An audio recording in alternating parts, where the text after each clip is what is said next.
নমস্কার বন্ধুরা, উমা ফুড কিচেনের আরো একটি নতুন পর্বে আপনাদের সবাইকে স্বাগত। আজ আমি আপনাদের তৈরি করে দেখাবো মাত্র একটি কাঁচা আলু এবং 1 কাপ পরিমাণ সুজি দিয়ে একটি দুর্দান্ত স্বাদের নাস্তার রেসিপি, যেটা কি বাচ্চা থেকে বড় সকলেই ভীষণই পছন্দ করবে। আর এটি যতটাই নরম তুলতুলে হয় ততটাই হেলদি হয় এবং ততটাই স্পঞ্জি হয়। এটি মুখে দিলেই একদম মিলিয়ে যাবে, এতটাই সুস্বাদু হয়। এটি আপনারা স্কুল, কলেজ, অফিসের টিফিন বক্সেও দিতে পারেন। এটা কিন্তু 24 ঘন্টা অবধি এইরকমই সফট থাকবে, একটুও কিন্তু শক্ত হবে না। আর পেটটাও কিন্তু অনেকক্ষণ ধরে ভরা থাকবে। চলুন তাহলে আর বেশি দেরি না করে শুরু করা যাক আমার আজকের এই ভিডিওটি।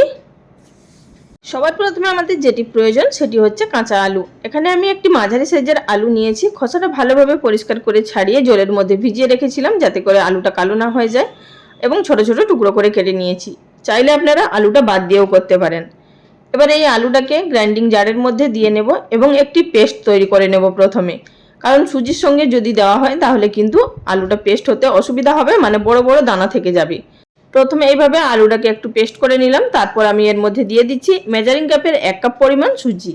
আপনারা নিজেদের বাড়িতে থাকা বাটি, কাপ যে কোনো কিছু দিয়েই অবশ্যই মেজারমেন্ট করে নিতে পারেন। সুজিটা দিয়ে দেওয়ার পর এবার এর মধ্যে সেই কাপেরই মাপ করে দিয়ে দিচ্ছি 1/2 কাপ পরিমাণ টক দই। মানে যে বাটির মধ্যে 1 কাপ সুজি নেবেন সেই বাটিরই মাপ করে এখানে 1/2 কাপ টক দই ব্যবহার করতে হবে। তো এবার টক দই দিয়ে দেওয়ার পর দিয়ে দিচ্ছি এর মধ্যে আরও 1/2 কাপ পরিমাণ জল। এই নাস্তাটি তৈরি করার জন্য এটাই কিন্তু সঠিক মেজারমেন্ট। এবার আমরা ওই সমস্ত উপকরণের একটি ফাইন পেস্ট তৈরি করে নিলাম।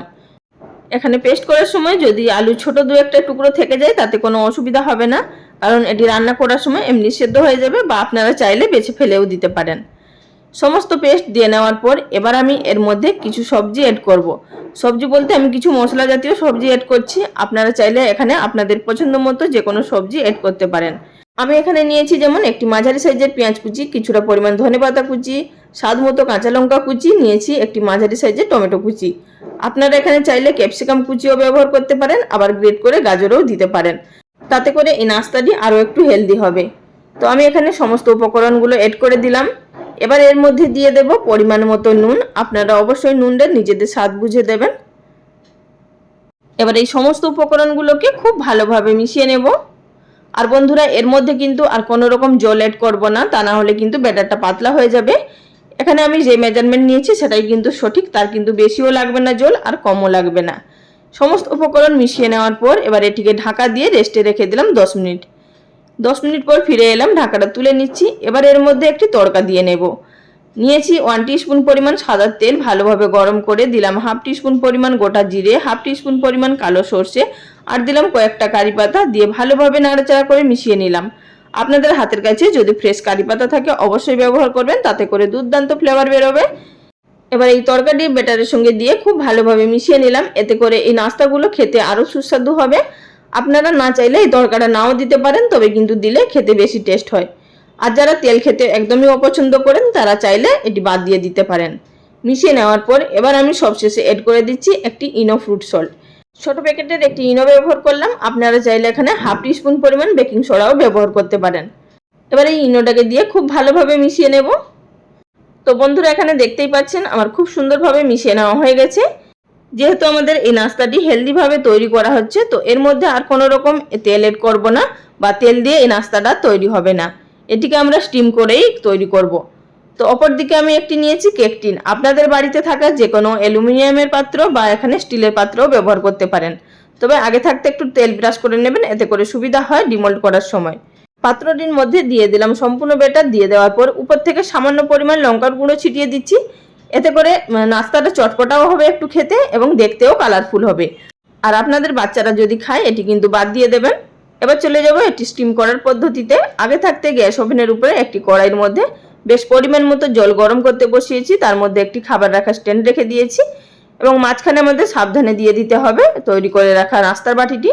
দিয়ে দেওয়ার পর গ্যাসের ফ্লেম লো টু মিডিয়ামে থাকা অবস্থায় এটিকে আমাদের স্টিম করে নিতে হবে প্রায় 20 মিনিট মতো।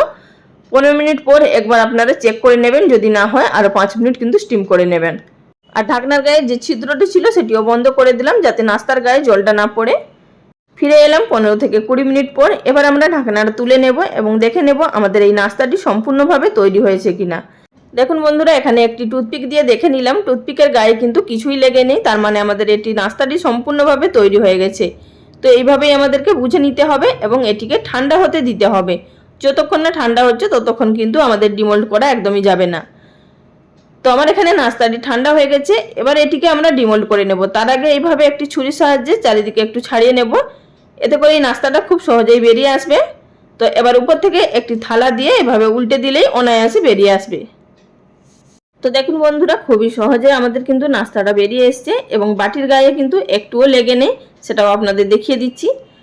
তার আগে বন্ধুরা আপনাদের তুলে একটু দেখিয়ে দিচ্ছি যে চারিদিকটাও কিন্তু কতটা দারুণভাবে জালিদার তৈরি হয়েছে, সেটা আপনারা নিশ্চয়ই দেখেই বুঝতে পারবেন। তো বন্ধুরা দেখুন, পেছন দিকটাও কিন্তু খুব সুন্দর জালিদার তৈরি হয়েছে এবং সাইডটাও। এবার এটিকে আমাদের কেটে নেওয়ার পালা। আর কাটা দেখলেও আপনারা বুঝতে পারবেন যে এটি কতটা সফট তৈরি হয়েছে। আশা করি দেখেই বুঝতে পারছেন যে কতটা সফট তৈরি হয়েছে। আর এখানে আমি আমার পছন্দ মতো কেটে নিচ্ছি, মানে আমি এখানে নাস্তা দিয়ে 8টি টুকরো করে কেটে নিচ্ছি। আপনারা আপনাদের পছন্দ অনুযায়ী বা নিজেদের সাইজ অনুযায়ী অবশ্যই কেটে নেবেন। তো বন্ধুরা, এবার আমি আপনাদেরকে এই নাস্তাগুলো দেখিয়ে দিচ্ছি যে ভেতর থেকে ঠিক কতটা সুন্দরভাবে হয়েছে। ভেতর থেকে দেখুন বন্ধুরা, দেখতে যতটা সুন্দর হয়েছে ততটাই কিন্তু কালারফুলও হয়েছে। আর বাচ্চারা তো এটি দেখা মাত্রই খাওয়ার জন্য ঝাঁপিয়ে পড়বে। আর এটি খাওয়ার জন্য কোনো রকম তরকারির প্রয়োজন নেই, আপনারা এটি যে কোনো সস বা চাটনি দিয়ে অবশ্যই খেতে পারেন।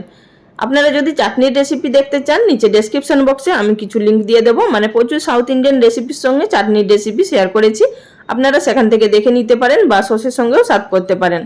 তাহলে বন্ধুরা, আমার আজকের এই হেলদি রেসিপি আপনাদের কাছে কেমন লাগলো অবশ্যই লাইক কমেন্ট করে জানাবেন। আর যারা চ্যানেলে নতুন দর্শক বন্ধু, তাদের কাছে অনুরোধ চ্যানেলটি সাবস্ক্রাইব করে আমার পাশে থাকার জন্য। আর যারা ফেসবুক পেজ থেকে দেখছেন তাদের কাছেও রিকোয়েস্ট রইল পেজটি ফলো করে নেওয়ার জন্য। আজ এই পর্যন্ত, আগামী দিন কোনো এক নতুন রেসিপি নিয়ে হাজির হয়ে যাব। সবাই ভালো থাকবেন, নমস্কার।